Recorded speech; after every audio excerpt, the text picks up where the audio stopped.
Today we are revising deposits. जबरदस्त chapter है. Deposit chapter size में छोटा है. छोटा मतलब 10 to 12 पेजेस का चैप्टर है, बट इट इज आईसीआई का फेवरेट चैप्टर. मतलब ये आईसीआई की फेवरेट औलाद है. इससे 5 से 10 मार्क का आप एक्सपेक्ट कर सकते हो. 5 मार्क का तो पक्का. और इससे जो क्वेश्चंस भी आते हैं ना, वो सिंपल टाइप की नहीं होती कि मन से फेंक दो, पढ़ा हुआ नहीं है तो नहीं कर सकते. तो पिछले कुछ टाइम से ये आईसीआई की में हॉट चैप्टर बना हुआ है, तो हम लोगों को इसको अच्छे से पढ़ना है. ठीक है, कराता हूँ मैं डिपॉजिट्स रिवाइज. जब भी डिपॉजिट का मतलब बेसिकली यहाँ पर है फिक्स्ड डिपॉजिट. क्या मतलब है? Fixed deposit. Look at the board please. जैसे हम लोग बैंक में पैसा जमा करते हैं, हम डिपॉजिटर्स हैं, हम लोग क्या करते हैं? बैंक में जाकर पैसा जमा करते हैं, फिक्स डिपॉजिट करते हैं ना बैंक में जाकर. वैसे ही हम कंपनी में भी डिपॉजिट कर सकते हैं. इसी को बोला जाता है डिपॉजिट्स. तो इस चैप्टर में जो आप डिपॉजिट्स नाम सुनते हो, वो एक्चुअली फिक्स डिपॉजिट है with a company, not with a bank. Sir what is the difference? Sir बहुत बड़ा डिफरेंस है. Banks accept deposits every time 24/7 365. समझ गए? Companies don't.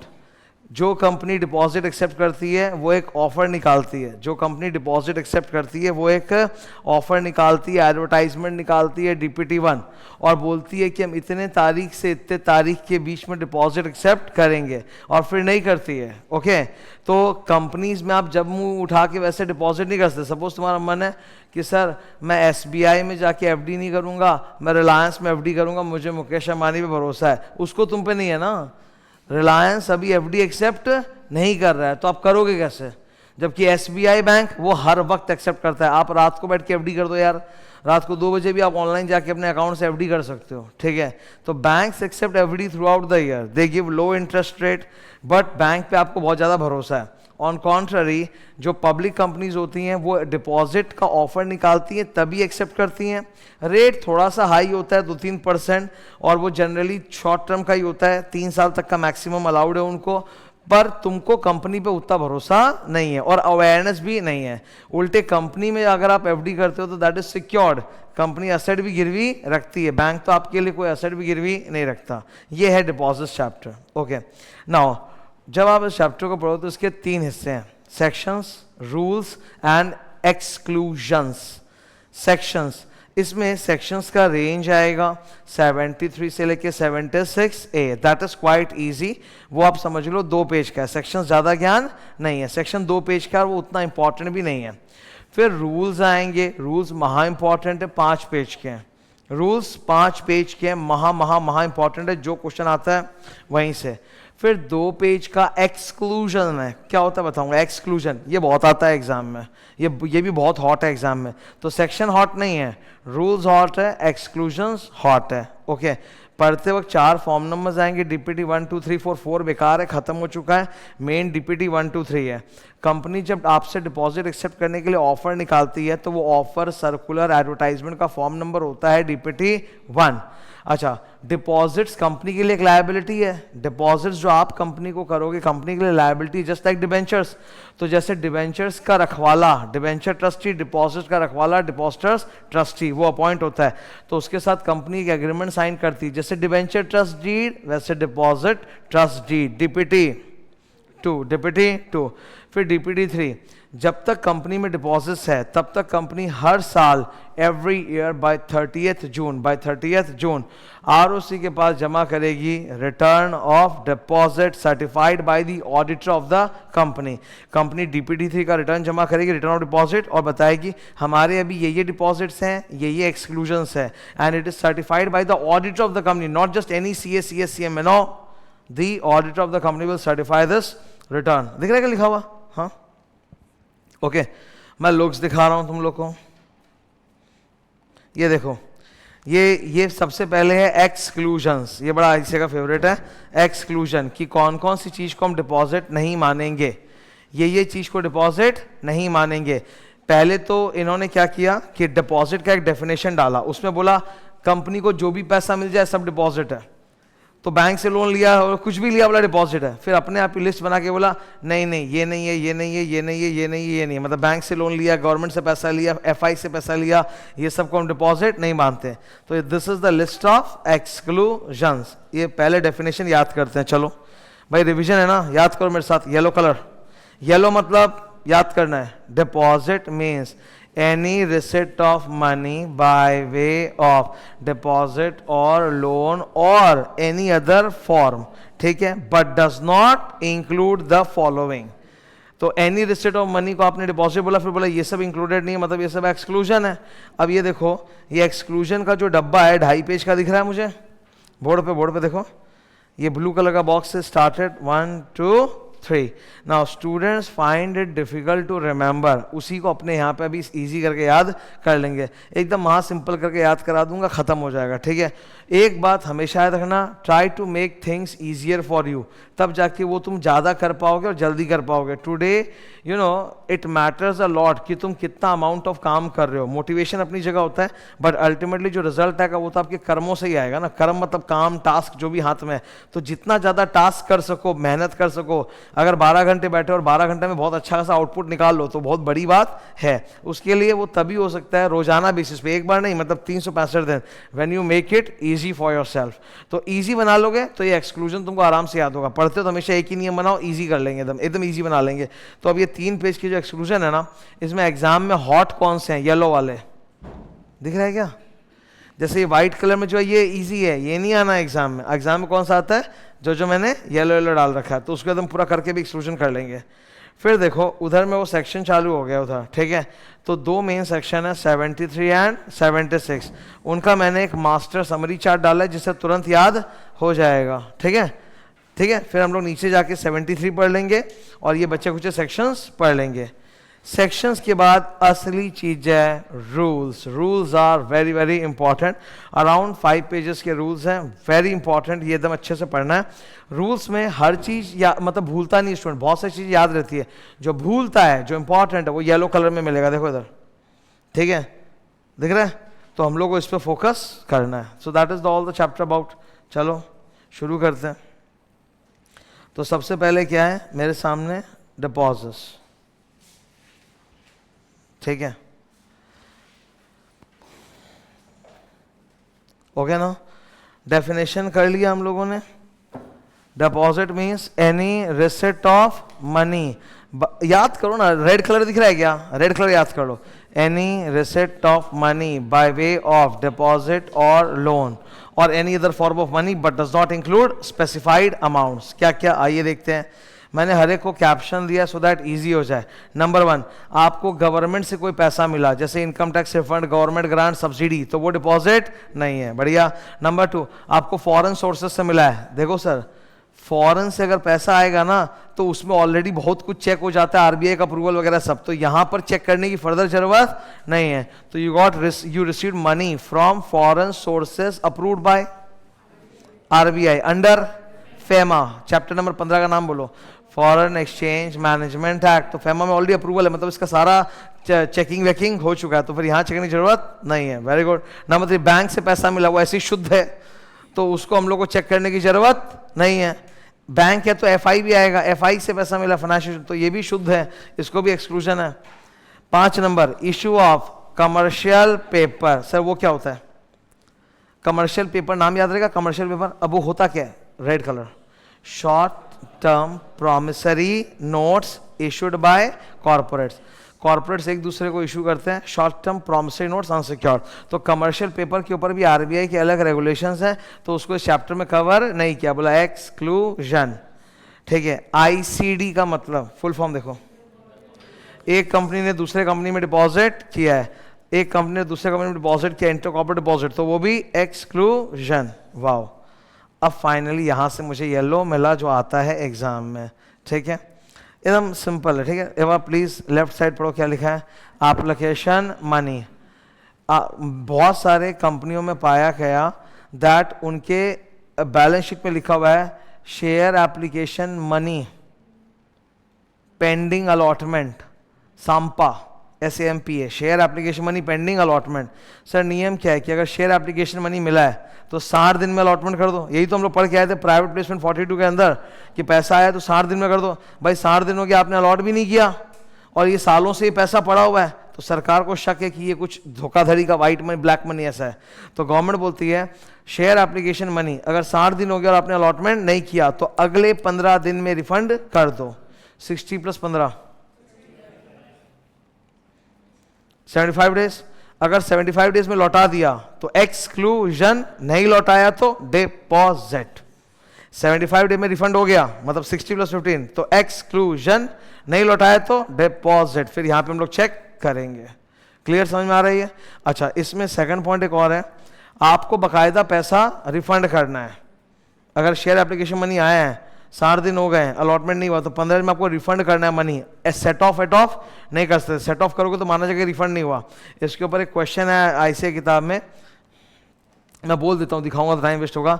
एक खन्ना बोल के बंदा है, उसका ना कंपनी से व्यापार भी चलता है, तो उसने कंपनी को 5 लाख रुपए शेयर एप्लीकेशन मनी दिया था, कंपनी ने अभी तक उसको अलॉटमेंट नहीं किया है।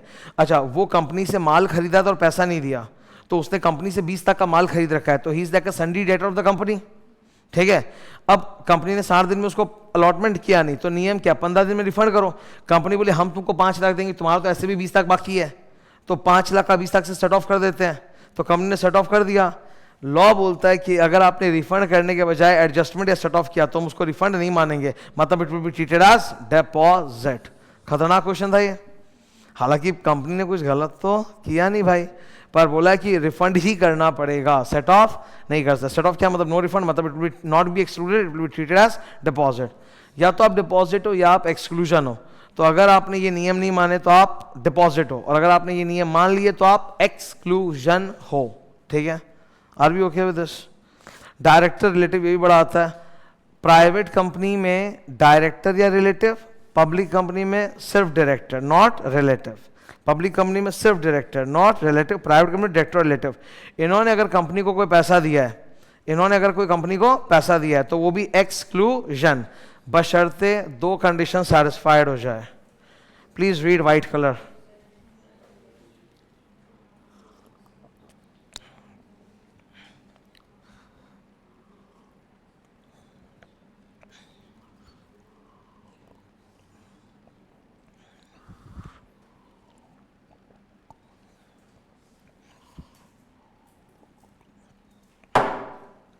सॉरी,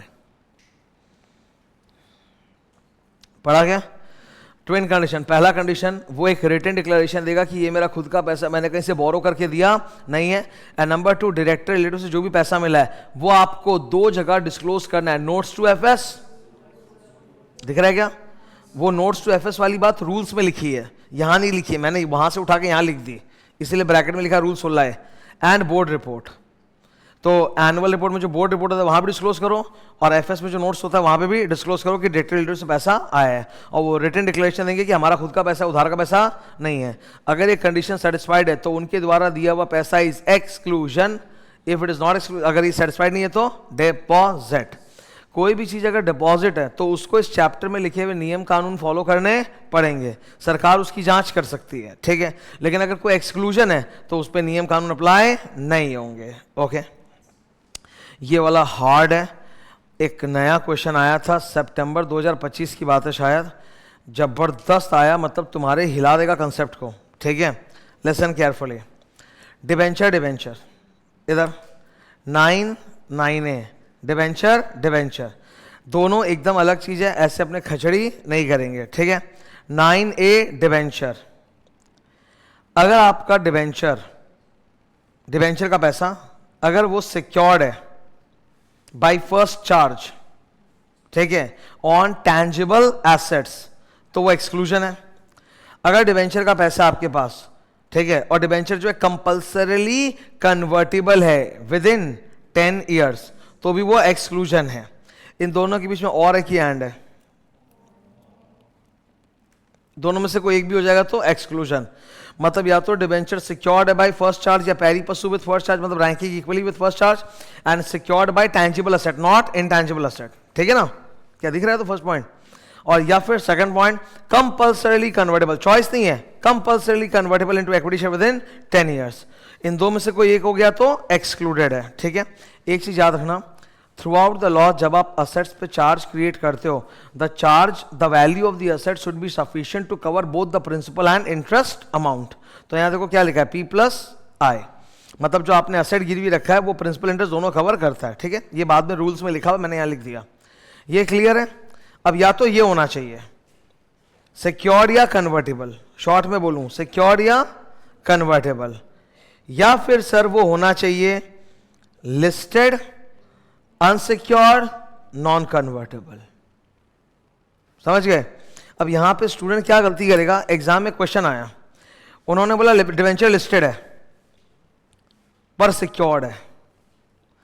अब मन बोल रहा है लिस्टेड है तो यहां बच गया, सिक्योर्ड है तो यहां बच गया। ऐसे ने बोला ना, लिस्टेड है ना तो आप ऊपर वाला चेक नहीं करोगे, नीचे वाला चेक करोगे, और नीचे वाले में लिस्टेड डिवेंचर कैसा चाहिए, अनसिक्योर्ड एंड नॉन कन्वर्टेबल, तब जाके एक्सक्लूजन है। तो आप तो क्वेश्चन बोलो लिस्टेड प्लस सिक्योर्ड, तो वो एक्सक्लूजन नहीं है, it will be treated as deposit. ये घन चक्कर वाला ज्ञान है, एकदम लॉजिक से परे।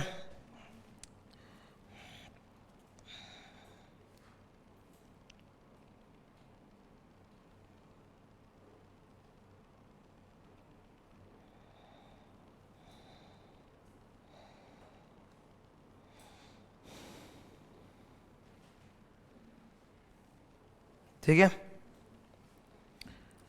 Pretty cosmetic limited issued non convertible debenture, चलो नॉन कन्वर्टेबल है, लिस्टेड है, सिक्योर्ड है। तो इन्होंने बोला लिस्टेड है ना, तो लिस्टेड में नॉन कन्वर्टेबल एंड अनसिक्योर्ड होना चाहिए। तो नॉन कन्वर्टेबल तो है पर ये तो सिक्योर्ड निकला, अनसिक्योर्ड नहीं है, तो फिर इसको हम लोग एक्सक्लूजन नहीं मानेंगे, it will be treated as deposit. तो थोड़ा अजीब था ना यार, है ना, तो सावधान। या तो अगर देखो लिस्टेड तो सीधा नीचे ले लो, अनलिस्टेड तो ऊपर जाओ, ऊपर या तो सिक्योर्ड होना चाहिए या फिर कंपल्सरीली कन्वर्टेबल, दो में से एक चीज। क्या डाउट है क्या? अरे समझ रहे हो ना भाई, इधर देखो प्लीज। अगर लिस्टेड है तो आप नीचे ले लो, और लिस्टेड के साथ फिर अनन चाहिए, अनन मतलब अनसिक्योर्ड, नॉन कन्वर्टेबल वैसा, या फिर आप ऊपर जाओ, अगर लिस्टेड नहीं तो आप ऊपर जाओ, या तो सिक्योर्ड होना चाहिए या फिर कंपल्सरी कन्वर्टेबल होना चाहिए, तब जाके बच्चे का एक्सक्लूड होगा, वरना एक्सक्लूड नहीं होगा। तो तुम देख रहे हो इन सब चीजों पे ऐसे कैसे खोद के पूछ रहा है, ऊपर ऊपर का नहीं पूछ रहा, घुस के भीतर मारेंगे वैसा है।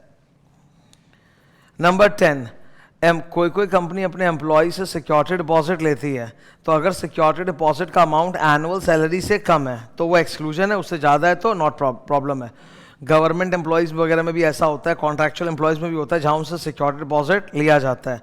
And generally the security deposit boss is very less, maximum 6 महीने का सैलरी होता है, तो ये कोई बड़ी बात नहीं है। इन्होंने बोला security deposit taken by the employer from the employee should not be more than annual salary, तो वो एक्सक्लूडेड होगा। ठीक है ना, याद रखना, all such security deposits accepted should be non interest bearing, should be read green.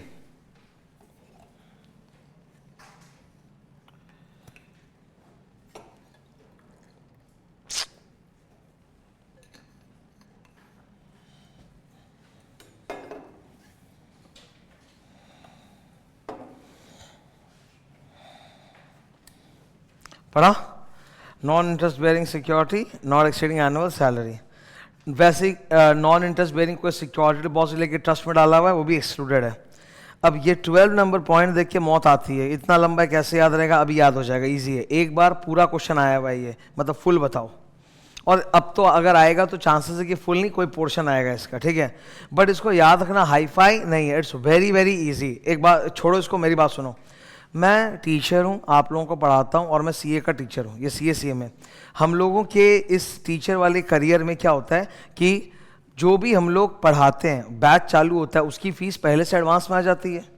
तो ये एडवांस फीस जो आ जाती है, it is basically adjusted against the services rendered, and the services are rendered within 365 days, एक साल के भीतर ही सर्विस रेंडर हो जाता है। तो ये जो एडवांस हमने रिसीव किया, इसको डिपॉजिट माना नहीं जाएगा, ठीक है, बहुत सारे बिजनेसेस में ये प्रैक्टिस होती है कि एडवांस पैसा लिया जाता है। अब जैसे एसी का जो एनुअल मेंटेनेंस का कॉन्ट्रैक्ट होता है वहाँ भी एडवांस पैसा देते हैं साल भर का, चलेगा वो भी डिपॉजिट नहीं है। मुझे ना आने वाले, सुनो, मुझे आने वाले 6 महीने में न्यूज़पेपर में कुछ एडवर्टाइजमेंट्स देने हैं, तो वो लोग तो मेरे से पैसा एडवांस में लेंगे, स्लॉट बुक रहता है भाई उनका, तो वो भी डिपॉजिट माना नहीं जाएगा। तो ये सब जगहों में जहां ऑर्डिनरी कोर्स ऑफ बिजनेस में, किसमें, ऑर्डिनरी कोर्स ऑफ बिजनेस में सेलर एडवांस लेता है, उसको डिपॉजिट माना नहीं जाता, उसको चेक नहीं किया जाता, दैट इज एक्सक्लूजन। अब याद करने का ट्रिक देखो, 7 पॉइंट है, 7 में से 6 बार एडवांस लिखा होगा बड़ा बड़ा कैपिटल में, केवल एक बार बीच में 3 नंबर में लिखा होगा सिक्योरिटी डिपॉजिट। एडवांस में और सिक्योरिटी डिपॉजिट में फर्क क्या होता है, तुम लोगों ने जो फीस दी होती है वो एडवांस होता है, सिक्योरिटी डिपॉजिट नहीं। सिक्योरिटी डिपॉजिट मतलब लिया बाद में रिफंड करेंगे, एडवांस मतलब it is to be adjusted against the price of the course, तो advance is adjusted against price of goods and services. Okay, तो सर 6 बार एडवांस है और 1 बार सिक्योरिटी डिपॉजिट। पहला वाला एडवांस है गुड्स एंड सर्विसेज के लिए, किसके लिए, provided that the goods and services are rendered within 365 days. However अगर गुड्स एंड सर्विसेज को लेके कोई डिस्प्यूट चल रहा है तो और कोर्ट में मामला है तो मोर देन 365 डेज भी अलाउड है। जैसे माल के क्वालिटी वगैरह को लेके कुछ इशू हो गया बड़े बड़े, तो वहाँ मोर देन 365 डेज भी अलाउड है, चलेगा, ठीक है। अच्छा, अगर आप गुड्स एंड सर्विसेज बोल रहे हो तो आपको इमूवेबल प्रॉपर्टी भी बोलना चाहिए, ठीक है। फ्लैट वगैरह बुक करते हैं, प्रॉपर्टी बुक करते हैं, वहाँ भी तो एडवांस देते हैं, पर वेट 365 डेज ऊपर है, नीचे नहीं है, क्योंकि सर प्रॉपर्टी वगैरह में डिलीवरी जनरली 2-3 साल बाद होती है। कोई नई बिल्डिंग बन रही है, 4 साल लगेगा बिल्डिंग को बनने में, आपने आज एडवांस बुकिंग कर दिया, मिलेगा कब आपको, 4 साल बाद। तो इमूवेबल प्रॉपर्टी में 365 डेज का कंडीशन हो ही नहीं सकता, अक्ल लगाओ, क्लियर है कि नहीं है, ठीक है। अच्छा, फिर 3 नंबर छोड़ो, come to 4 number, long term project for supply of capital goods. Sir ये क्या होता है, मैं आपको एग्जांपल देता हूं। इंडियन रेलवेज ये लोग क्या करते हैं ना, कॉन्ट्रैक्ट निकालते हैं और ट्रेन बनवाते हैं, कंस्ट्रक्शन करवाते हैं। तो जैसे एक कंपनी है, मैं नाम बोल रहा हूं तुम सबको, टीटागढ़ वैगन्स, रेलवे का जो बोगी होता है ना, कोच, वो बनाते हैं। तो इनको कॉन्ट्रैक्ट मिला है कि they will continue to supply capital goods of bogies इतना ओवर अ सर्टेन पीरियड। तो टीटागढ़ वैगन्स वाला गवर्नमेंट से एडवांस पैसा लेगा कि नहीं लेगा ना, तो इस एडवांस को डिपॉजिट नहीं मानते। Advance against long term projects of supply of capital goods, are we okay with this. 5 number देखो, AMC एनुअल मेंटेनेंस कॉन्ट्रैक्ट या फिर वारंटी। जैसे आप अपने लैपटॉप पे 3 साल का वारंटी ले रहे हो या अपने AC का एनुअल मेंटेनेंस दे रहे हो, है ना, तो वहां पे भी आपको एडवांस पैसा देना पड़ता है। If the services are rendered within the industrial practice और 5 years whichever is lower, इधर पढ़ो,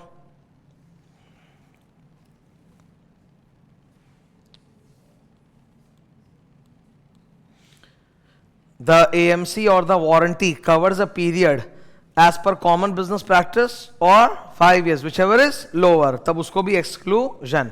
तो ये मैं बताता हूँ, जैसे लैपटॉप वगैरह का जो एक्सटेंडेड वारंटी होता है ना, वो 3 साल का होता है। तो 3 साल और 5 साल whichever is lower, 3 साल, तो 3 साल तक के लिए अगर एडवांस पैसा दिया हो तो वो भाई दिक्कत नहीं है, लेते हैं लोग, अपने लैपटॉप पे ले लेते हैं, बिकॉज लैपटॉप में भाई डेटा होता है। मतलब तुम्हारा मोबाइल फूट जाए चलेगा, लैपटॉप फूट जाए तो मर जाओगे, क्योंकि अरे मोबाइल में तो क्या है, पर्सनल फैमिली फोटो ही, और क्या, वो भी तुमने मोस्टली क्लाउड में डाल रखा होगा, व्हाट्सएप में डाल रखा होगा, तो हो जाएगा। लैपटॉप में जो आपका पूरा बिजनेस डेटा होता है, आप रोज काम करते हो, जब ऑफिस में काम करना चालू करते हो, जब जाओगे काम करने, दिन का 8-8, 10-10 घंटा बैठ के लैपटॉप में काम करते हो, कितना डेटा जनरेट होगा। अब क्या हर वक्त तो बैकअप होता रहेगा क्या, उड़ गया तो मर जाओगे एकदम, कि पूरा फिर से रिक्रिएट करना पड़ेगा, it takes a hell lot of time, ठीक है। जैसे क्या होता है KPMG वगैरह में क्या होता था, जो मैनेजर लोग होते थे ना, अपने साथ हमेशा हार्ड डिस्क कैरी करते थे, हमेशा हार्ड डिस्क, कि भाई जो रोज का काम किया बैकअप, क्योंकि वो फाइल क्रैश किया तो इतना सारा ऑडिट वर्क पेपर्स खोएगा कि कोई लिमिट नहीं है, बनाते बनाते हालत खराब हो जाता है। या फिर वो लोग, और एक सिस्टम है अभी, आप कंपनी में जैसे एक सेंट्रलाइज सर्वर होता है, डेटाबेस, P ड्राइव वगैरह, उसमें अपलोड कर दो ऑन डेली बेसिस, ठीक है। ऑटोमेटिक बैकअप भी आप ऑन कर सकते हो, वो भी अच्छा चीज़ है, उससे पूरा डेटा अपडेट होता रहता है, ठीक है। तो ये बहुत इंपॉर्टेंट है कि आप वारंटी वगैरह ले लो। तो अगर आप लॉन्ग टाइम वारंटी ले रहे हो तो एडवांस पैसा दे रहे हो तो वो भी चलेगा, that's not a deposit for the company, it's exclusion. फिर ये एफ नंबर देखो, सुनो, मेरा मोबाइल प्रीपेड है, सपोज ये मेरा मोबाइल है एयरटेल या वोडाफोन जो भी, ये प्रीपेड है, तो मैं 3 महीने का रिचार्ज कराया हूँ, तो मैंने तो एयरटेल कंपनी को एडवांस पैसा दिया 3 महीने का, उनके लिए ये गुड्स एंड सर्विसेज है ना, तो उनके लिए ये डिपॉजिट्स नहीं है। ई नंबर पढ़ो, advance received and allowed by sectoral regulator, जैसे ट्राई टेलीकॉम रेगुलेटरी अथॉरिटी ने प्रीपेड फोन अलाउड है कि नहीं प्रीपेड रिचार्ज, तो टेलीकॉम अथॉरिटी ने अलाउ कर रखा है प्रीपेड रिचार्ज, तो वो पैसा आप देते हो तो वो उनके लिए गुड्स एंड सर्विस है। एंड वैसे मुझे ना न्यूज़पेपर वगैरह में कुछ प्रिंट करवाना है या टीवी में कोई ऐड देना है, तो उसके लिए तो एडवांस पैसा जमा करना पड़ता है, उनका स्लॉट्स होता है ना, ठीक है, तो वो भी चलेगा। तो 7 में से 6 आइटम तो एडवांस है, एक एक करके गुड्स एंड सर्विसेज 365 डेज में रेंडर होना चाहिए। Immovable property, no time limit, long term supply of capital goods, warranty annual maintenance maximum 5 years, approved by telecom या sectoral regulator for electronic और print media, ठीक है। अब खाली ये है ये सिक्योरिटी डिपॉजिट, ओके। कई बार क्या होता है, बड़े बड़े कंपनियां जब सप्लायर्स लोग को कोई कॉन्ट्रैक्ट देते हैं ना, तो सप्लायर लोग को बोलते हैं कि तुम मेरे पास सिक्योरिटी डिपॉजिट दो। ऊपर में जितना भी केसेस चल रहा था एडवांस का वहां पे seller was taking the advance from the buyer, third वाले में seller is giving advance to the customer कि मैंने जो कॉन्ट्रैक्ट किया वो मैं परफॉर्म करूंगा, बाद में मेरे को सिक्योरिटी डिपॉजिट रिटर्न कर देना। सोच लो, मेरी बात समझ रहे हो, एडवांस सेलर लेता है बायर से, मतलब प्राइस एडवांस में ले लिया, और सिक्योरिटी डिपॉजिट अलग है, सेलर कस्टमर को सिक्योरिटी डिपॉजिट दे रहा है कि हमारे बीच में जो कॉन्ट्रैक्ट हुआ है सप्लाई का वो हम पूरा करेंगे, और जब पूरा कर देंगे तो आप वो सिक्योरिटी डिपॉजिट दे देना वरना फॉरफिट कर लेना। सर ऐसा होता है कि हाँ, गवर्नमेंट टेंडर्स में होता है, गवर्नमेंट से कोई टेंडर कॉन्ट्रैक्ट मिलता है ना, तो गवर्नमेंट सप्लायर लोग से सिक्योरिटी डिपॉजिट लेती है कि तुम पूरा करोगे कॉन्ट्रैक्ट को, नहीं तो वो सिक्योरिटी डिपॉजिट का पैसा फॉरफिट हो जाता है। समझ रहे हो कि मेरी बात, गवर्नमेंट का टेंडर आया माल सप्लाई करने का, गवर्नमेंट का कोई टेंडर निकला माल सप्लाई करने का, तुम सप्लाई कर रहे हो तो सिक्योरिटी डिपॉजिट लेते हैं वो लोग और फॉरफिट कर लेते हैं अगर नहीं करोगे डेडलाइन के अंदर, तो सिक्योरिटी डिपॉजिट रिफंड मिलेगा। तो such a security deposit received by the government which is the customer from the supplier is not treated as deposit, ठीक है। हो गया 7 पॉइंट सर, डन। अच्छा, नीचे एक छोटा सा प्रोवाइजो, उसमें ये बोला कि पॉइंट नंबर ABD, कौन सा ABD, मतलब good services, immovable property, supply of capital goods, इनमें अगर जो सप्लायर है जिसने एडवांस पैसा लिया, कल को कोई भी वजह से अगर उसका लाइसेंस कैंसिल हो गया और वो सप्लाई नहीं कर सकता, the money becomes refundable with in 15 days। जैसे एग्जांपल, एक प्रॉपर्टी बन रही थी, मैंने बुकिंग किया, मैंने 2 करोड़ रुपया दे दिया प्रॉपर्टी के लिए, ठीक है, तो एडवांस पैसा, डिलीवरी 3 साल बाद होगी, ओके। नाउ बिल्डिंग बन रही है तो इसमें तो बहुत सारे लाइसेंस अप्रूवल चाहिए, उनका लाइसेंस कैंसिल हो गया, बिल्डिंग का जो रजिस्ट्रेशन है वो म्यूनसिपलिटी ने कैंसिल कर दिया, तो जैसे ही कैंसिल किया the money becomes refundable with in 15 days। तो बिल्डर अगर मेरे को 2 करोड़ रुपया 15 दिन में रिफंड कर दे तो ठीक है, नहीं करेगा तो डिपॉजिट माना जाएगा, ठीक है ना, ये क्लियर। नेक्स्ट आओ, प्रमोटर्स, कंपनी को लोन चाहिए, कंपनी को क्या चाहिए, कंपनी को क्या चाहिए, लोन। कंपनी बैंक के पास गई, IDBI बैंक सुना है, IDBI बैंक, तो IDBI बैंक ने बोला हम लोन देंगे बशर्ते कंपनी का प्रमोटर भी 2 करोड़ रुपया लाए, तो प्रमोटर बेचारा अपना पैसा 2 करोड़ लेके आया। नाउ दिस पैसा brought by the promoter will be excluded if 3 conditions are satisfied. Number 1, वो पैसा इसलिए लेके आया क्योंकि बैंक ने स्टिपुलेशन डाला। नंबर 2, प्रमोटर लिख के देगा पैसा उसका या रिलेटिव का है, उधार का पैसा नहीं है। एंड थर्ड, प्रमोटर के पैसे को तब तक ही एक्सक्लूड करेंगे जब तक लोन चल रहा है, once the loan is repaid ये पैसा फिर डिपॉजिट माना जाएगा। Nidhi, chit fund, CIS, mutual fund, venture capital fund, sir इनका काम ही होता है लोगों से पैसा लेना, तो इनके ऊपर ये चैप्टर अप्लाई नहीं होता, इनके ऊपर इनके सेपरेट लॉज होते हैं। अरे म्यूचुअल फंड, वेंचर कैपिटल, इनके अपने लॉज है बॉस, इन पे छोटा सा चैप्टर अप्लाई नहीं होगा। चिट, निधि, इन सब पे भी अप्लाई नहीं होगा, ठीक है। फिर ये वाला बहुत पूछते हैं, स्टार्टअप कंपनी।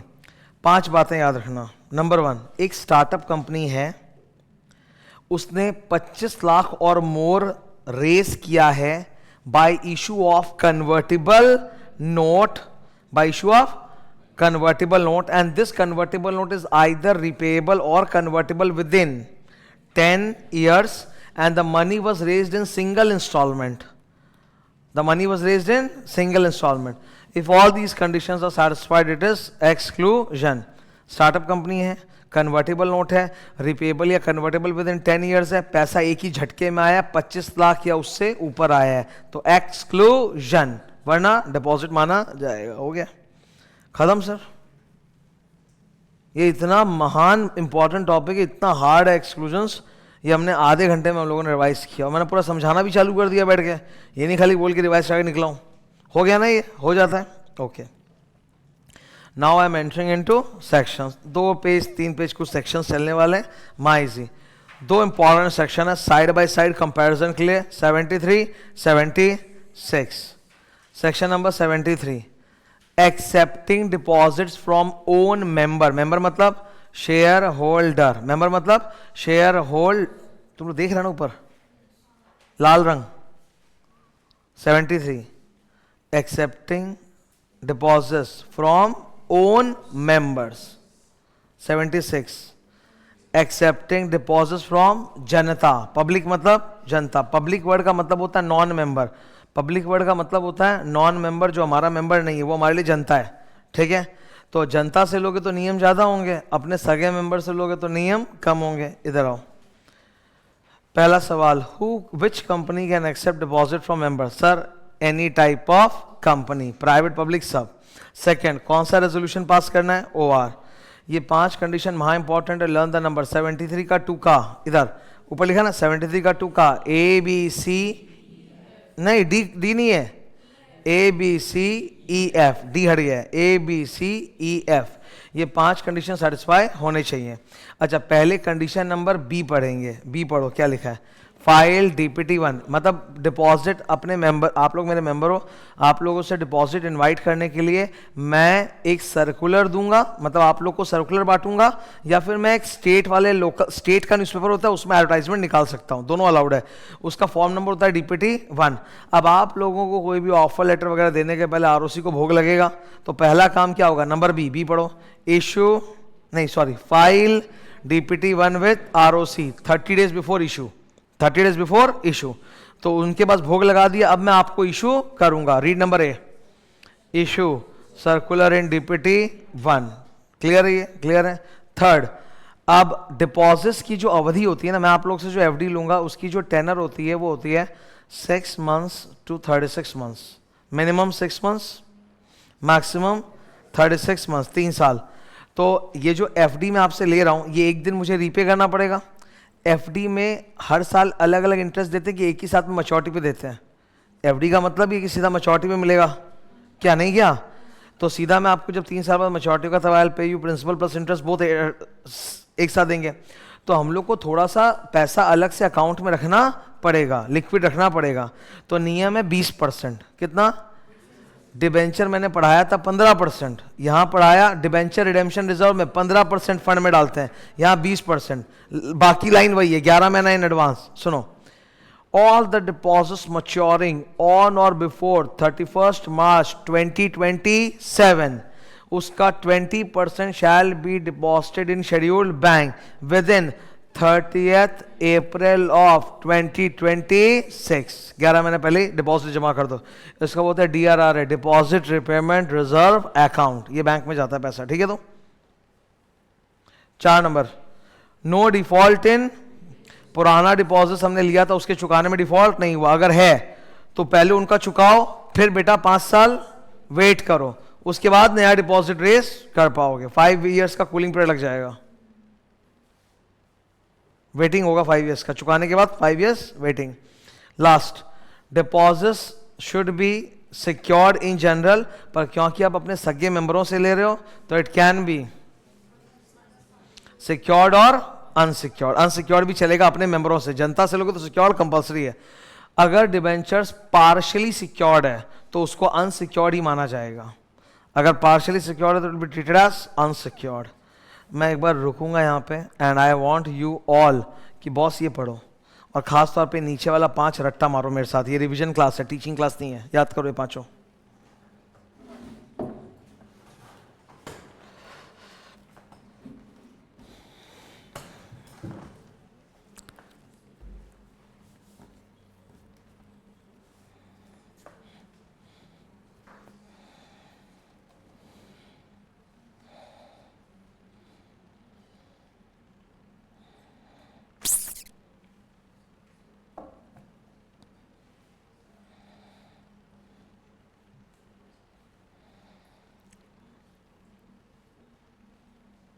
अपने मेंबरों से कोई भी कंपनी ले सकती है, ओआर पास होगा, 5 कंडीशंस लाइन से। Issue circular, file circular, DRRA, no default in earlier deposit, secured या। Very good. ये है डिपॉजिट फ्रॉम पब्लिक, इसमें नौटंकी ज्यादा है, हर कंपनी एक्सेप्ट नहीं कर सकती। इसको बाद में कराऊंगा, पहले नीचे देखो। ये रहा मेरे सामने सेक्शन 73, हेडिंग पढ़ो जल्दी। प्रोहिबिशन, पहले तो ये लोग क्या बकवास बुलशिट लाइन लिखे हैं। Prohibition on acceptance of deposit from public. तुमको बोलना था डिपॉजिट फ्रॉम मेंबर, और तुम बोलो डिपॉजिट पब्लिक से लेंगे नहीं, और अगले ही पल जाके सेक्शन 76 में बोल दो कि पब्लिक से लेंगे। तो ये हेडिंग थोड़ा मिसगाइडिंग हुआ ना, ठीक है, पर ये बेयर एक्ट का हेडिंग है। फिर यहां पे लिखा हुआ है कि ये पूरा टॉपिक इन कंपनीज पे अप्लाई नहीं होता। Obviously banks, NBFC, housing finance company, sir इनका रोज का काम है डिपॉजिट लेना, इन पे ये चैप्टर लगेगा कि इन पे आरबीआई ने सेपरेट लॉ बना रखा है, तो उन पे ये सड़ा हुआ चैप्टर अप्लाई नहीं करेगा। बहुत बढ़िया। You want to accept deposit from your own members, pass ordinary resolution and comply with the rules, these are the 5 conditions. यही 5 कंडीशंस मैं ऊपर बोला था ना। Number 1, issue circular in DPT 1. This circular will be authorized, bracket पर board को ताको, this circular will be authorized by board of directors. It will include a statement showing financial position, credit rating, total depositors, amount due towards previous deposits, other prescribed particulars. Number 2, file the circular and statement with ROC within 30 days before issue. आप लोग को बाद में बटेगा, पहले इसको भोग लगेगा। Third, maintain liquidity. इस साल के 30 अप्रैल तक मुझे 20% ऑफ द अमाउंट जो अगले साल तक मैच्योर होगा उसका पहले से पैसा जमा करना है इन शेड्यूल्ड बैंक।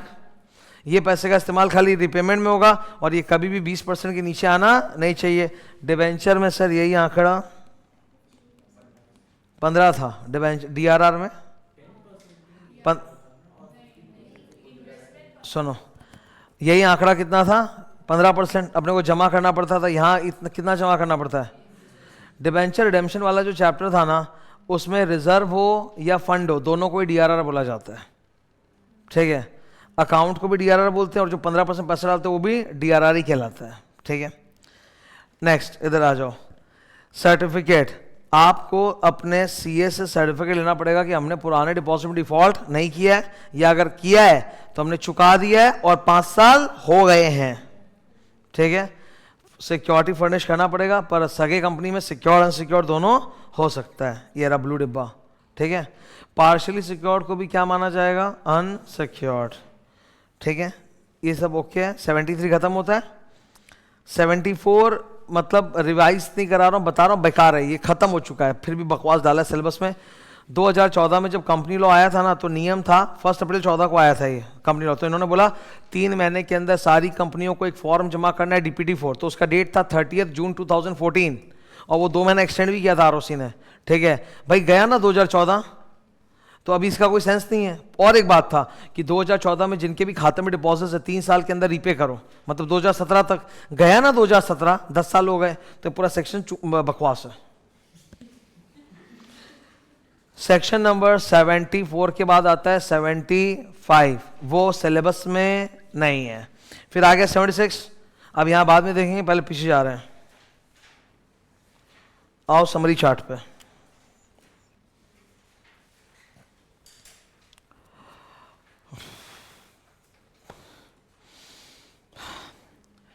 कौन सी कंपनी पब्लिक से मतलब जनता से FD एक्सेप्ट कर सकती है? Answer, eligible company. क्या बोलोगे?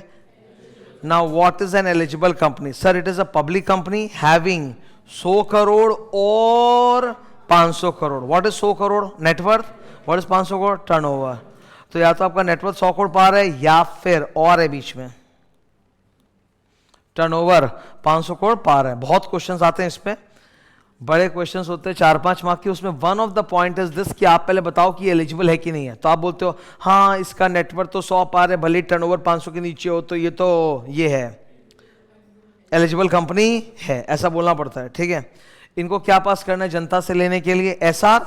हाउएवर डिपॉजिट तो एक तरह का बोरोविंग्स है, तो इनका पुराना बोरोविंग प्लस डिपॉजिट मिलाकर अगर वो 1 नंबर 180 वाली लिमिट के अंदर है तो एसआर नहीं होगा, क्या होगा? ओआर। अब तो ये लिमिट तुम 3-4 बार देख ही चुके होते दिनों में, है ना। अगर ये पीयूएससी एफआरएसपी 180 का लिमिट होता है बोरोविंग्स का, अगर इसके अंदर ही है सारा बोरोविंग प्लस ये डिपॉजिट जोड़ के इस लिमिट के अंदर है तो एसआर होगा कि ओआर होगा? ओआर। अच्छा, इनको भी बगल वाले कंडीशंस फॉलो करने हैं 73 का 2 का A B C E, F नहीं, क्योंकि एफ में ऑप्शन था सिक्योर्ड अनसिक्योर्ड। जनता से ले रहे हो तो बॉस इट हैज टू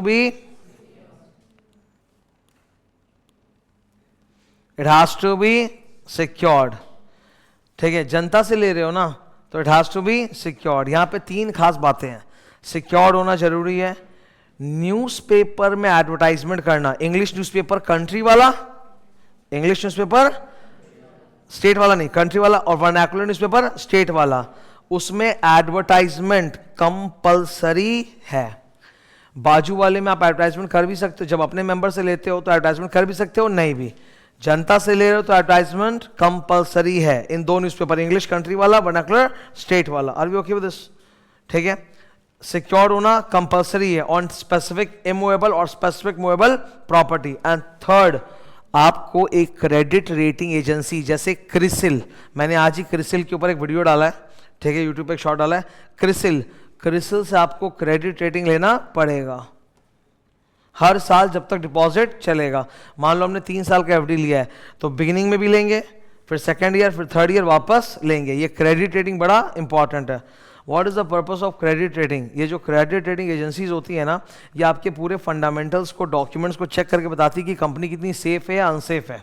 ठीक है, अच्छा, during the period of 3 years my rating में चेंज। तो एमसीए ने अपने रूल्स में ना एक रेटिंग का स्लैब बना रखा है कि मिनिमम इतना रेटिंग तो भाई आपको मिलना चाहिए, उसको बोलते हैं मिनिमम इन्वेस्टमेंट ग्रेड रेटिंग। उससे कम रेटिंग हुआ तो आप जनता से डिपॉजिट एक्सेप्ट नहीं कर सकते, तो ये रेटिंग लेना पड़ेगा। ये रेटिंग डीपीटी 1 में जाएगा, जो सर्कुलर एडवर्टाइजमेंट होता है ना उसमें रेटिंग मेंशन करेंगे। फिर हर साल 30 जून जो आरओसी में रिटर्न जमा होता है डिपॉजिट का सर्टिफाइड बाय ऑडिटर डीपीटी 3, उसमें भी ये रेटिंग मेंशन करेंगे हर साल। ठीक है, रेटिंग इज इंपॉर्टेंट। तो मैं पूछ रहा हूं what are the 3 special conditions when you accept deposits from public? Number 1, देखिए यहां से, number 1 credit rating every year, second secured, third advertisement newspaper, और एक एक्स्ट्रा है एसआर पास करना पड़ेगा। ठीक है, ये 76 वाला ज्यादा इंपॉर्टेंट सेक्शन, इससे आने की संभावना ज्यादा है।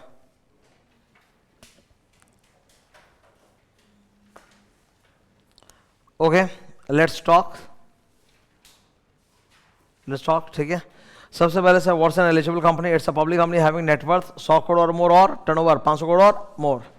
ठीक है, एसआर पास करना पड़ेगा, लेकिन अगर टोटल डिपॉजिट बोरोइंग उस लिमिट के अंदर है तो ओआर पास करना पड़ेगा।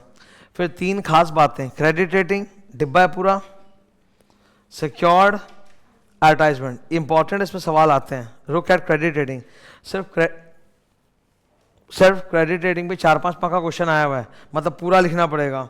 नंबर 1, क्रेडिट रेटिंग लेनी जरूरी है, it ensures safety. Second, credit rating should be mentioned in the circular or advertisement when you are inviting deposit. Number 3, credit rating should be taken every year during the tenure of deposits. Number 4, credit rating should be mentioned in return of deposit DPD 3. Number 4, आपको जो credit rating मिली है वो MCA के बनाए हुए notification में minimum rating के ऊपर होना चाहिए। ठीक है, क्लियर? फिर चार्ज, असेट्स गिरवी रखने पड़ेंगे। कौन से असेट? टैंजिबल की इनटैंजिबल? Tangible only. अच्छा, जो सिक्योरिटी आप क्रिएट करोगे it should be sufficient to cover only the principal amount की both P and I? Both P and I. जो असेट आप गिरवी रखोगे उसकी वैल्यू निकालेगा कौन? वेरी गुड, ठीक है। अच्छा, प्रॉपर्टी कैसा होना चाहिए? एनी प्रॉपर्टी की स्पेसिफिक, ठीक है, क्लियर है। आपको चार्ज क्रिएट कब तक करना है? With in 30 days of acceptance of deposits. With in 30 days of acceptance of deposit आपको चार्ज असेट क्रिएट, गिरवी रखना है, चार्ज क्रिएट करना है, क्लियर है। एडवर्टाइजमेंट, एडवर्टाइजमेंट कौन से न्यूज़पेपर में जाएगा? इंग्लिश कंट्री वाला, पूरे देश में चलने वाला। वर्नैकुलर तो ऑफ कोर्स कंट्री का हो नहीं सकता। अरे हमारे देश में क्या वर्नैकुलर ऑफ कंट्री हो सकता है क्या? It has to be vernacular of state, and company के वेबसाइट पे भी अपलोड किया जाएगा। डन है। आप अगर इस चैप्टर का वायलेशन करोगे तो सजा है 10 करोड़ तक की। कितने की पेनल्टी है? 10 करोड़। इंसानों पे 2 करोड़ एंड 7 साल तक का जेल। मतलब मर्डर जितना लेवल है इसका, समझ रहे हो? देखो, गरीब जनता से लेके पैसा मार दिया आपने, आपने बहुत बड़ा मर्डर काम किया, 7 साल तक की जेल। 7 साल जेल मतलब मर्डर वाला काम है भाई, ठीक है, मर्डर की सजा होती है। तो 7 साल तक का जेल एंड 25 लाख से 2 करोड़। और कंपनी पर सजा कितना है? 2 times द, अरे 2 times the deposit accepted or 1 crore rupees whichever is lower, ठीक है। 2 times the deposit accepted, जितना डिपॉजिट लिया उसका 2 गुना, और 1 करोड़ whichever is lower। मान लो हमने जनता से डिपॉजिट लिया 4 करोड़ का, तो 4 करोड़ का 2 गुना 8 करोड़, और 1 crore whichever is lower 1 crore, और अपर लिमिट कितना है? 10 करोड़। अब देखो एक मजाक की बात, हमने जनता से डिपॉजिट लिया है 200 करोड़, तो पेनल्टी कैसा आएगा?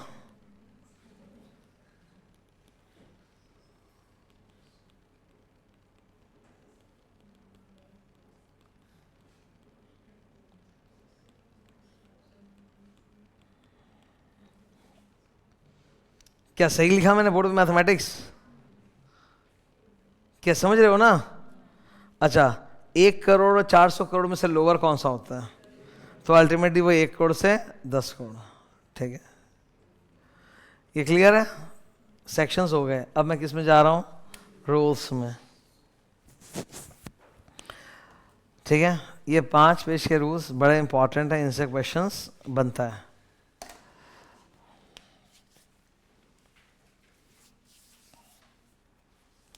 ठीक है।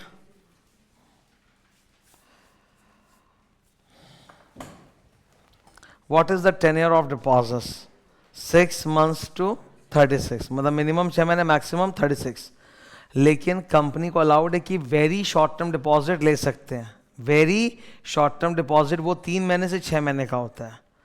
वेरी शॉर्ट टर्म डिपॉजिट कितने का होता है? 3 महीने से 6 महीने का, पर एक कंडीशन है, that the amount of very short term deposit is less than equal to 10% ऑफ PUSCFR SP, ठीक है।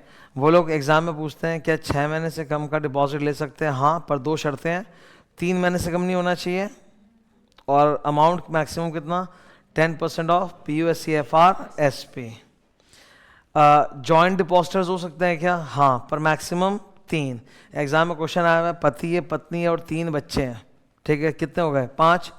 हाँ, तो पिताजी चाहते हैं 5 के नाम पे जॉइंट डिपॉजिट, तो 5 होगा कि 3 होगा? 3 होगा। वो डिसाइड करो कौन सा 3 होगा। ये बड़ा हॉट है, येलो मतलब हॉट, स्टूडेंट भूलते हैं, और इस पे भयंकर क्वेश्चन आ रहा है, सम सॉल्व करा रहे हैं वो लोग एग्जाम में डिपॉजिट्स का, ठीक है। गंदा है, खतरनाक है, थोड़ा सा ध्यान से सुनना। हाँ, बोर्ड पे देखो। सबसे पहला पॉइंट क्या है? कहाँ चले गए तुम लोग? सबसे पहला पॉइंट क्या है? इनएलिजिबल पब्लिक कंपनी, मतलब पब्लिक कंपनी है पर एलिजिबल नहीं है, तो मैक्सिमम कितना डिपॉजिट ले सकती है? देखो, बैंक वाले जब एफडी एक्सेप्ट करते हैं तो उन पे कोई मैक्सिमम का लिमिट नहीं होता। कभी ऐसा सुना है कि बैंक में आप एफडी करने जाओ, बैंक वाला बोला और नहीं ले सकते, हमारा भर गया पेट? बैंक वाला can take unlimited FD, but these guys the companies they can only take limited FD, ठीक है। तो उसकी लिमिट्स बनाई हुई है। वो लिमिट्स क्या है? उल्टा और चालू कर रहा हूं, ठीक है। इधर हेडिंग पढ़ो,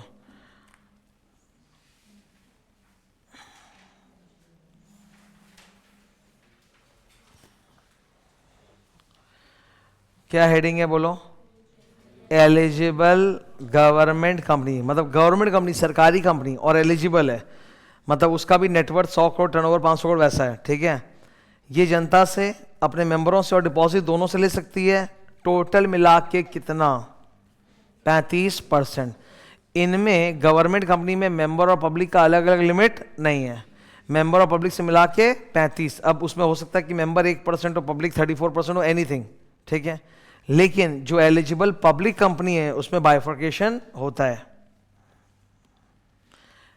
एलिजिबल पब्लिक कंपनी में बाइफर्केशन होता है। आप अपने मेंबरों से कितना ले सकते हो, जनता से कितना ले सकते हो, इसमें स्पिलओवर अलाउड नहीं है। मतलब ये नहीं कि मेंबर से 5 लिया, पब्लिक से 30, मेंबर से 10, पब्लिक से, इस पे बहुत क्वेश्चन आता है एग्जाम में, ठीक है। अब यहां पे एक स्टूडेंट भूल जाता है कि सर किससे 10 और किससे 25, तो मैं इसको सिंपल याद रखना हूं, असेंडिंग ऑर्डर में, ठीक है। अगर तुम असेंडिंग ऑर्डर में जाओ लाइन से तो वैसा ही होगा, एकदम सेम सीक्वेंस। एम पहले आता है कि P, L M N O P, M पहले आता है। वैसे अगर मैं नंबर काउंटिंग करूँ 1 2 3 4 5 6 7 8, तो 10 पहले आएगा कि 25? 10, तो एम का 10, पी का 25, एकदम लाइन से। ये एक तरीका है। दूसरा तरीका मैं बोलता हूँ MP, member of parliament, okay, कैसे भी, पर याद रखना है कि मेंबर से 10, पब्लिक से 25। अब आप इसमें लिमिट को उल्टा पुल्टा आपस में बांट नहीं सकते, ठीक है। जो पब्लिक कंपनी है इनएलिजिबल, वो कितना ले सकती है? वो सिर्फ मेंबर से ले सकती है। अब ये वाला जो येलो डब्बा दिख रहा है, इनमें एलिजिबल कोई भी नहीं है, सबके सब कौन है? इनएलिजिबल। तो ये लोग ले ही किससे सकते हैं? सिर्फ। तो एक इनएलिजिबल पब्लिक कंपनी अपने मेंबरों से कितना ले सकती है? 35%। एक आईएफएससी कंपनी अपने मेंबरों से कितना ले सकती है? 100%। एक प्राइवेट कंपनी अपने मेंबरों से कितना ले सकती है? 100%। एक startup company for first 10 years of incorporation, no limit.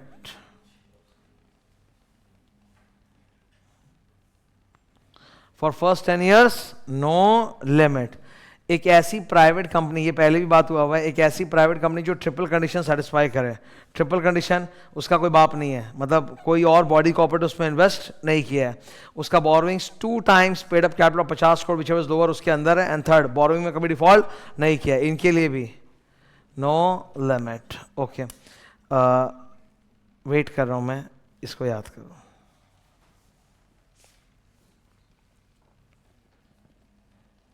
Hello,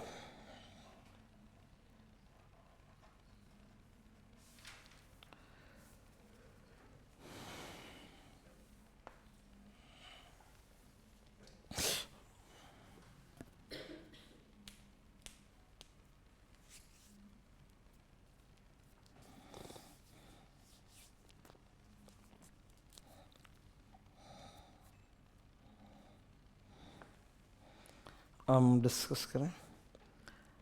ineligible public company, ये ऊपर वाला डब्बा सिर्फ मेंबरों से ले सकता है, तो ineligible public company 35%, IFSC company 100%, private company, startup company for 10 years, a private company that satisfies triple conditions, no limit. Eligible public company, eligible public company, मेंबरों से कितना? 10, जनता से कितना? 25, सरकारी कंपनी स्ट्रेट 35, ठीक है। वाइट कलर नॉट इंपॉर्टेंट, नीचे आओ, yellow colour. जो सर्कुलर या एडवर्टाइजमेंट बांटा जाता है वो उसका फॉर्म नंबर क्या होता है? डीपीटी 1। जो कंपनी अपने मेंबरों से लेती है उनके लिए सर्कुलर देना जरूरी है, एडवर्टाइजमेंट जरूरी नहीं है, कर भी सकते हैं नहीं भी। अब अगर आप अपने मेंबरों से ले रहे हो और आप एडवर्टाइजमेंट करना चाहते हो तो इट इज योर चॉइस में, इट इज योर चॉइस में। और कौन सा न्यूज़पेपर? स्टेट वाला, इंग्लिश भी स्टेट वाला, वर्नाकुलर भी स्टेट वाला। लेकिन अगर पब्लिक से ले रहे हो तो advertisement is compulsory, shall. English कौन सा वाला? कंट्री वाला। वर्नाकुलर कौन सा वाला? स्टेट वाला, एंड वेबसाइट, ठीक है। ऑडिटर का एक सर्टिफिकेट अटैच करना पड़ेगा कि हमने पुराने डिपॉजिट्स में डिफॉल्ट नहीं किया, या फिर किया था तो चुका दिया और 5 साल बीत गए। It will be signed by majority of directors and filed 30 days before issue with ROC. Circular valid कब तक है, earlier of 6 months from the close of financial year और द डेट ऑफ एजीएम। मतलब सर जैसे prospectus की validity 90 days होती है ना, प्रोस्पेक्टस की वैलिडिटी 90 डेज, वैसे ये भी तो एक तरह से पैसा इनवाइट करने के लिए सर्कुलर, तो इसका भी तो एक लिमिटेड वैलिडिटी होगा। The validity is 6 months from the close of financial year और the date of AGM whichever is earlier. ठीक है, क्लियर है। हर साल जब आप डिपॉजिट लेते हो फ्रेश नया सर्कुलर इशू करना पड़ता है। वेरी इंपॉर्टेंट टाइमलाइन, नीचे बहुत सारे 2 पेज में ना टाइमलाइन टाइम्स लिमिट्स आएंगे, एक साथ ही इस डायग्राम में कैप्चर हो जाता है। बड़ा मस्त डायग्राम है ये, इधर देखो, सारी कहानी शुरू इससे होती है। येलो कलर डीपीटी 1 सर्कुलर या एडवर्टाइजमेंट। ये सर्कुलर एडवर्टाइजमेंट जनता में सर्कुलेट करने के पहले या एडवर्टाइज करने के पहले 30 दिन पहले उसको जमा होगा। देखो एरो ऊपर से निकला 30 दिन पहले, 30 दिन पहले किसके पास जमा होगा, आरओसी। और 7 दिन पहले आप एक डिपॉजिट ट्रस्ट डीड साइन करोगे, deposit trust deed with the depositors trustee sign होगा 7 दिन पहले। डिपॉजिट ट्रस्ट डीड का फॉर्म नंबर डीपीटी 2। अच्छा, आपने सर्कुलर बांटा, अब एक्स डेज के अंदर पैसा आया, नियम है पैसा आते ही 21 डेज में आप उनको रसीद दे दो। विद इन 21 डेज आप डिपॉजिटर को डिपॉजिट रिसिट दे दो, और डिपॉजिट रिसिट देते ही 7 दिन के अंदर उनका नाम रजिस्टर में रिकॉर्ड कर दो। ठीक है, ये पूरी टॉपिक देख रहे हो, ये है डिपॉजिटर्स ट्रस्टी। मैं बता रहा हूं, स्टूडेंट इस टॉपिक को हार्ड फाइंड करता है, उसका रीजन क्या है, वो थोड़ा सा माइक्रो फैक्ट्स याद करना चाहता है। मैं बोल रहा हूं माइक्रोस पे मत जाओ, मैक्रोस पे जाओ। माइक्रो पे जाओगे दिक्कत होगा, मैक्रोस बहुत इजी है। Macros number 1 appointment. आपको डिपॉजिट अगर जनता से एक्सेप्ट करना है तो आपको ट्रस्टी अपॉइंट करना पड़ेगा, और इस बंदे का नाम सर्कुलर या अटैचमेंट डालना पड़ेगा। अच्छा, जिसको भी ट्रस्टी अपॉइंट करोगे उससे रिटन कॉन्सेंट लोगे कि नहीं लोगे, सही है। सेकंड पॉइंट, इस बंदे के साथ कंपनी एक डिपॉजिट ट्रस्ट डीड साइन करेगी 7 days before issue of circular. ठीक है। नंबर 4, ये डिपॉजिटर ट्रस्टी पे अगर आप लोग को भरोसा नहीं है, तो आप लोग वो हो डिपॉजिटर्स, तो आप लोग इसको हटा सकते हो। हटाने के लिए क्या चाहिए, हटाने के लिए तुम्हारा अप्रूवल नहीं चाहिए, यूनानिमस बोर्ड रेजोल्यूशन चाहिए। सारे directors including 1 independent director vote करेगा तो ये हट जाएगा। ओके, अगर कंपनी ने कभी भी डिपॉजिट ट्रस्ट डीड का वायलेशन किया तो ये आप लोग की मीटिंग बुलाएगा, या आप लोग 1/10 वैल्यू वाले रिक्वेस्ट करोगे तो ये मीटिंग बुलाएगा। दिस इज सेम, 1/10 वैल्यू वाले रिक्वेस्ट करेंगे तो मीटिंग बुलाएगा, या डिफॉल्ट होने पे मीटिंग बुलाएगा। अब माइक्रोस क्या है, ये देख रहे हो डिस्क्वालिफिकेशंस। ये आप चाहोगे कि ऐसा बंदी एकदम इंडिपेंडेंट हो, वो उसका कंपनी से, वो कंपनी का डेटर क्रेडिटर खुद डिपॉजिटर नहीं होना चाहिए, वो कंपनी का शेयर होल्डर नहीं होना चाहिए, पीडी के प्रमोटर डेटर केएमपी ऑफिस एम्प्लॉय सब रिलेटिव होल्डर भी नहीं होना चाहिए, यही तो आप चाहते हो इंडिपेंडेंट रहे। इतना याद करना इजी लगता है, लेकिन अगर मैं इसको ऐसे जूम कर दूं और मैं बोलूं चलो 6 पॉइंट याद करें तो मौत आती है, क्योंकि इसमें परफेक्शन से याद करना थोड़ा मुश्किल है। तो मैं बताता हूं एक ट्रिक है, खाली रेड कलर देखो। नंबर 1, डीकेओई नहीं होना चाहिए, डायरेक्टर केएमपी ऑफिस एम्प्लॉय नहीं होना चाहिए। सेकंड, खुद डिपॉजिट होना नहीं चाहिए। इंडेटेड, कंपनी का डेटर नहीं होना चाहिए, उसका कंपनी के साथ मटेरियल पेक्यूनियरी मॉनेटरी रिलेशनशिप नहीं होना चाहिए, उसने किसी के लिए गारंटी भी नहीं दिया, किसी का रिलेटिव भी नहीं है, मतलब इंडिपेंडेंट टाइप का बंदा है। ये इजीली याद हो जाता है, पर अगर हम 6 पॉइंट माइक्रो करने जाएं तो मरेंगे। इसमें जो भी लिखा हो टाइम लिमिट में आ चुका है। हाँ, ये बड़ा फेमस है, आईसीए ने बड़ा अच्छा काम किया है, यहाँ पे आईसीए की तारीफ होगी। ठीक है, हेडिंग को बड़ो क्या लिखा, ब्लू कलर, रूल 15।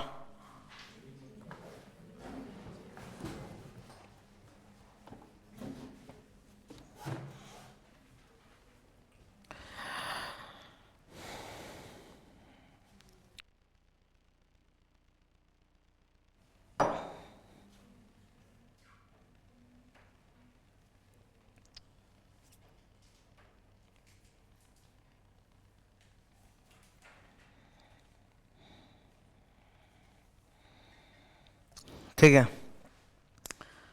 एक एमसीक्यू इस पे, ये बड़ा फेमस है, कंट्रोवर्शियल है, तो मैं क्लियर कर दूंगा पूरा एकदम अभी। टॉपिक का नाम क्या है? Rule 15, pre mature repayment. मतलब मान लो आप डिपॉजिटर हो, आपने 3 साल के लिए एफडी करवाया था, पैसा जमा किया था, पर अब आपके घर में कुछ अर्जेंट हो गया, आपको पैसा चाहिए, तोड़ना है आपको, तो बोलता है कि 2 इंपॉर्टेंट कंडीशन है। नंबर 1, 6 महीने तक तो तोड़ने नहीं मिलेगा, मिनिमम 6 महीने तक तो आपको लॉक रखना पड़ेगा, उसके बाद आप तोड़वा सकते हो। जो ब्याज आपको मिलेगा 1% कम हो जाएगा, 1% माइनस हो जाएगा, ठीक है। ये येलो कलर में लिखा है, यही इंपॉर्टेंट है। इसके बाद गवर्नमेंट ने एक बकवास एक्सप्लेनेशन डाला था।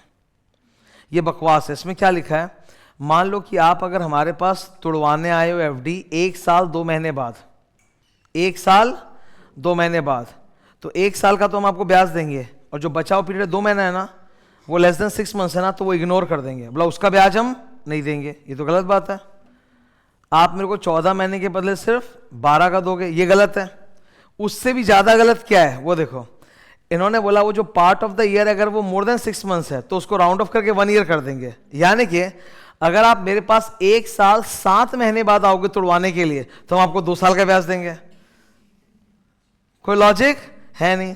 आईसीआई ने बोला धत तेरे की, आईसीआई खुद इसको मानता नहीं है। आईसीआई इसका आंसर कैसे लिखता है मैं बताता हूं। डिस्क्रिप्टिव क्वेश्चन आएगा, वो लोग ये थ्योरी लिखेंगे येलो वाला, फिर ये एक्सप्लेनेशन भी लिखेंगे, और फिर लिखेंगे देयरफॉर 14 महीने का मिलेगा। समझ रहे हो? देयरफॉर 14 महीने का, मतलब लिख के इग्नोर मारेंगे आंसर में, लिख देंगे पहले थ्योरी की तरह। तो हम लोग अगर डिस्क्रिप्टिव में इसका आंसर कर रहे हैं तो पहले थ्योरी में लिख देंगे कि हाँ अगर पार्ट ऑफ द ईयर वो रन कर रहा है लेस देन 6 मंथ्स तो ignore it, more than 6 months तो कंसिडर इट एज 1 ईयर, और फिर आंसर बोलेंगे हेंस 14 महीने का मिलेगा।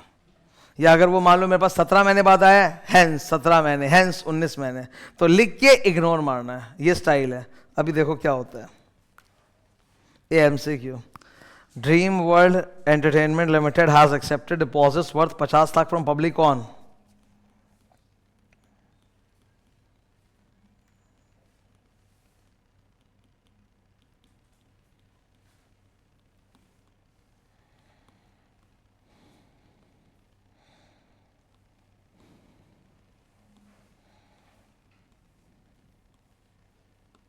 दो साल के लिए डिपॉजिट एक्सेप्ट किया है। 1 अप्रैल 2019 से लेकर 31 मार्च 2021, 2 साल होते हैं। हमारे पास एक बंदा आया है तुड़वाने के लिए 1 जून 2020 को। ये पीरियड कितना हुआ है? 14 मंथ्स। 1 अप्रैल से 1 जून कैलकुलेट कर लो, 2 महीना 1 साल, मतलब 2 महीना प्लस 1 साल 14 महीना। तो बोला इन्होंने, कंपनी ने बोला था 9% ब्याज, पर ये बीच में आया तुड़वाने के लिए। अच्छा, अगर कोई तुड़वाना चाहते तो कम से कम 6 महीने बाद आओ, तो ये तो 14 महीने बाद आ रहा है। ब्याज एक कम कर देंगे, कितना करेंगे? तो हम इसको 8% ब्याज देंगे। क्वेश्चन इज कितने महीने का ब्याज देंगे। अब अगर आप उस बकवास एक्सप्लेनेशन की सुनो तो 12 महीना, लेकिन आईसीआई बोलता है नहीं 14 महीना। तो आंसर है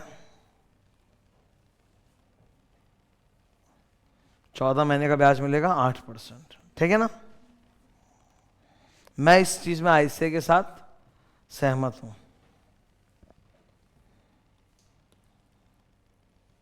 नेक्स्ट, रिन्यूअल ऑफ डिपॉजिट। ये वाला 2 लाइन का ये येलो कलर, पर ना ये स्टूडेंट को समझ में नहीं आता, इसलिए मैंने उसके लिए अपना एक एग्जाम्पल बना के डाला है। ये मेरा एग्जाम्पल है। देखो, एक कंपनी है जिसने सर्कुलर बांटा DPT1, और उसमें 3 तरह के एफडी प्लान्स हैं। एक एफडी नहीं, 3 एफडी प्लान है। Plan A, plan B, plan C.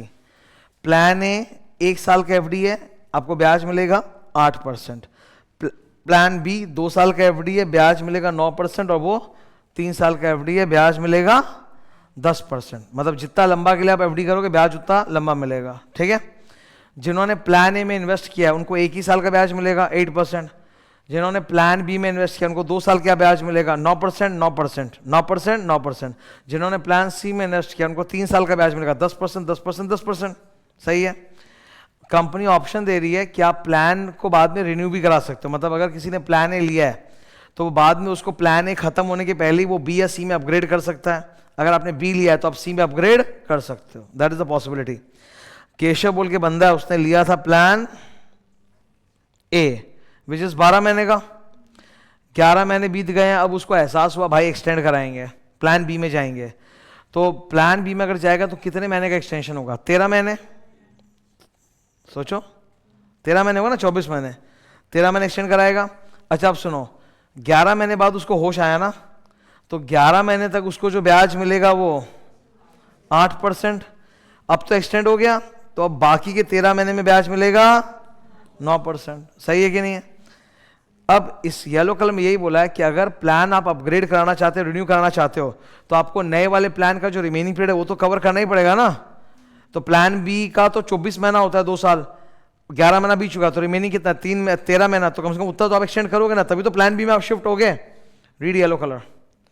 In case the depositor desires to avail higher rate of interest by renewing the deposit before its actual maturity date, the company shall pay him the higher rate of interest only if the deposit is renewed for a period longer than the unexpired period of deposit। मतलब कम से कम उतना तो cover करो तभी ब्याज मिलेगा। तो 11 महीने तो पुराना ब्याज, बाकी का नया ब्याज। ये बड़ा अच्छा है। हर साल 30 जून तक रिटर्न जमा करो फॉर्म डीपीटी में, certified by the auditor of the company. इस रिटर्न में आपको दोनों घोषित करने पड़ेंगे, डिक्लेयर क्या क्या डिपॉजिट है, डिटेयर क्या क्या एक्सक्लूजन है।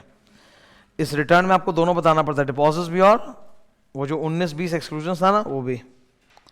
ठीक है, ये ऑलरेडी मैंने कवर कर दिया था अंदर ही वहां पे। अगर कोई कंपनी फिक्स डिपॉजिट मच्योर होने पे आपको रीपे नहीं करती है, तो जितना दिन लेट करेगी उसका पीनल इंटरेस्ट लगेगा 18%। 3 साल का एफडी था, 3 साल का एफडी था, 10% ब्याज। 3 साल का एफडी था, 10% ब्याज। कंपनी ने रीपे किया 4 साल में, तो 3 साल का 10% और जो चौथा साल 1 साल उसका 18%। समझ गए ना? अब वहां पे आती बुद्धि मत लगा देना, सर 10 तो बनता है, 18 एक्स्ट्रा 28%। समझ गए? यहां तक क्लियर है? ये सब नॉर्मल कुछ नहीं। अब ये एग्जामिशन से पूछा हुआ है, वो जो प्राइवेट कंपनीज होती है ना, स्टार्टअप प्राइवेट, वो 3 कंडीशन वाली प्राइवेट कंपनी वगैरह, उनको इन्होंने सेक्शन नंबर 73 का 2 का ABCE से एग्जामिशन दे दिया। मतलब 73(2) में जो 5 कंडीशन था ना, DPT 1 का सर्कुलर, ROC में जमा करो, DRRA मेंटेन करो, नो पुराना डिपॉजिट डिफॉल्ट, मतलब प्राइवेट कंपनी को ये सब मानने की जरूरत नहीं है। किस किस को एग्जामिशन मिला है? नंबर 1, प्राइवेट कंपनी जिसने मैक्सिमम 100% डिपॉजिट एक्सेप्ट किया है, जो कि उनका लिमिट होता है।